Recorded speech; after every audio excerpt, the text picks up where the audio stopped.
93 यस्सा सवा परिक्षिणा आहारे च अनिसिति सुंजतो अनिमितो सी ए विमोखो यस्सा गोकारो। शकुंतन के आकाश में उसके कदमों तक पहुंचना कठिन है। यस्सा सव जिसके आस्व मन के मैल परिक्षिणा समाप्त हो गए हैं, पुनर्तः नष्ट हो गए हैं, तथा खान पान में कोई अनिश्चय नहीं है। यस्सा जो सुंजतो अनिमितों और जिसका जगत शून्य तथा अक्षय मोक्ष है, गोकारो प्रकट होता है, उसकी स्थिति भी उसी प्रकार अज्ञात है, दूसरों के लिए अज्ञेय है।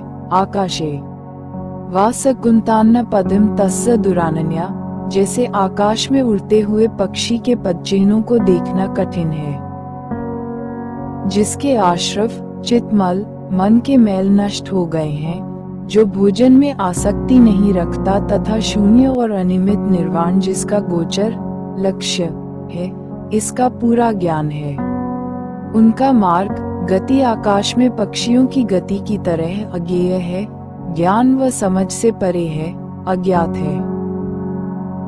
जिसके नासूर नष्ट हो गए हैं और जो भोजन में आसक्त नहीं है, जिसका लक्ष्य शून्यता है, अप्रतिबंधित स्वतंत्रता है, उसका मार्ग आकाश में उड़ने वाले पक्षियों की तरह नहीं पहचाना जा सकता।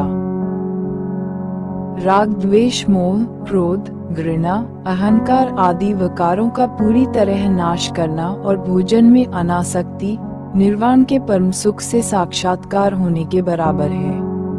संसार के शून्य का अनुभव करने वाले का मार्ग अज्ञेय अगम अगोचर है, जिस प्रकार पक्षियों का मार्ग आकाश में अज्ञात है। अरहत की चाह देवता भी करते हैं। देवता अरहतों की पूजा करते हैं। इंद्रिय नियंत्रित लोग सभी को प्रिय हैं। महाकात्यायन स्थव की कथा। श्रावस्ती के पूर्वाराम में 94 यस्येन्द्रियाणि समर्थंगतानि अस्यथा सारथिना सुदंता। उसका खाना पीना खत्म हो गया है, यहाँ तक कि देवता भी उसे पीते हैं। जैसे सारथी सारथी द्वारा ऐसा घोड़े घोड़े सुदंत अच्छी तरह से प्रशिक्षित और संयमित, वैसे ही यस्येन्द्रियाणि जिसकी इंद्रियां समतगतनी शांत हो गई हैं, और जो बहिमनस्य नष्ट मनुष्य अहंकार रहित हो गया है, और अनासवस्सा अनस्त्रवा भी देवा भी देवता, ऐसे लोगों में उसके जैसा बनना तस्य उसकी विभयंती इच्छा।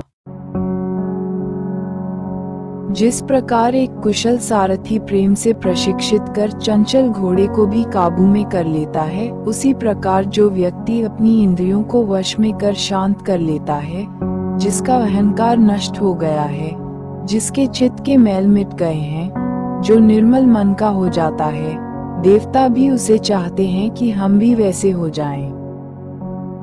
देवता भी उस बुद्धिमान पुरुष को प्रिय मानते हैं, जिसकी इंद्रियां सारथी द्वारा प्रशिक्षित घोड़ों के समान वश में है, जिसका अभिमान नष्ट हो गया है और जो दुर्बलताओं से मुक्त है।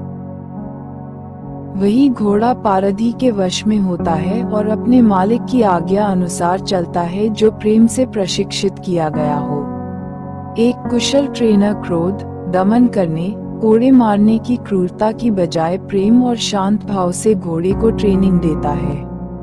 इसी प्रकार चित्त के विकारों को इंद्रियों को वश में करने के लिए दमन या दजाने की बजाय यथाभूत कर शांत निर्मल किया जाता है।